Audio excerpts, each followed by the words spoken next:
તો આપણે જોઈ ગોંડલમાં ફોર્મ્યુલા રેસિંગ કાર, તો વાત એમ હતી કે વિન્ટેજ કાર કલેક્શન જોવા માટે હું ગોંડલ પહોંચ્યો અને અંદર જઈને ટિકિટ ઓફિસમાંથી ટિકિટ લીધી અને જૂના ચિત્રો જોયા. આગળ ચાલતા મને દેખાણા રજવાડા સમયનો ગોંડલનો માઇલસ્ટોન. તો આપણે પહોંચી ગયા મિત્રો royal vintage classic car collection જોવા. તેમાં પહેલા મેં 1947ની શેવરલે કાર જોઈ અને આગળ લિંકન માર્ક 5 હતી અને નજીકમાં હતી સ્ટુડબેકર કન્વર્ટેબલ. ઘણા વર્ષો પહેલા મહારાજાએ બધી કાર વિદેશમાંથી ઇમ્પોર્ટ કરી હતી, જેમાં મર્ક્યુરી, શેવરલે, ફ્રેઝર અને આવી ઘણી બધી કારનો સમાવેશ થતો હતો.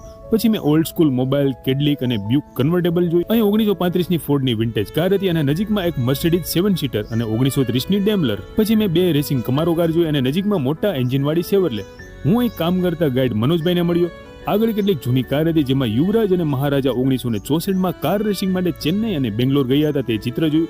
નજીકમાં એક ચમકતી ફોર્મ્યુલા રેસિંગ કાર પાર્ક કરવામાં આવી હતી અને મહારાજાએ બેંગ્લોરમાં આ જગુઆર કારમાં રેસ લગાવી હતી. પીળી શેવરલે જોઈ અને નજીકમાં ઓફરોડ કિંગનો બાદશાહ જીપ પણ હતી.